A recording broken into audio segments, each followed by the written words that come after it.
उसे सब कुछ मिल गया, सालार की बीवी और उस घर की बहू होने का डर।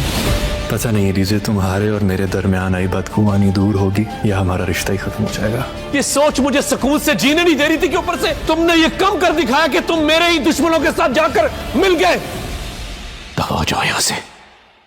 ड्रामा सीरियल भरा में सजल सालार से कहती है कि मेरी दुआ है कि आप हमेशा इसी तरह से मुझे प्यार करते रहें, और सालार कहता है कि तुम मेरे प्यार में कभी भी कमी नहीं पाओगी, तुम हमेशा मुझे इसी तरह से देखोगी। और जब वो बातें करते हुए सीढ़ियाँ उतर रही होती हैं तो रिमशा उनकी बातें सुनकर अंदर ही अंदर जल कुड़ रही होती है।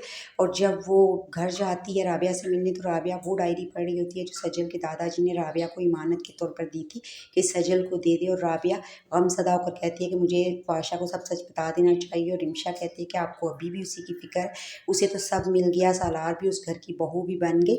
और ताबिश जब घर आता है तो उसकी अम्मी कहती है कि लीज़े को मना के घर ले आओ, ऐसा कब तक चलेगा।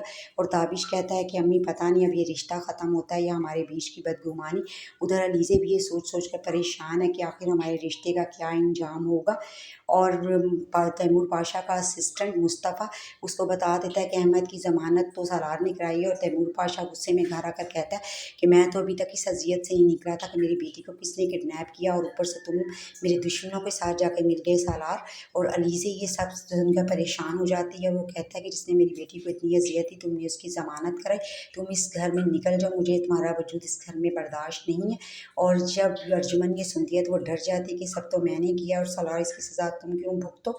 और रिमशा ये सब कुछ सुन रही होती है। अब वो इस सब पर ब्लैकमेल करेगी अर्जुमन को और सालार को। सालार गुस्से में घर से बाहर चला जाता है। वीडियो पसंद आई हो तो लाइक और शेयर।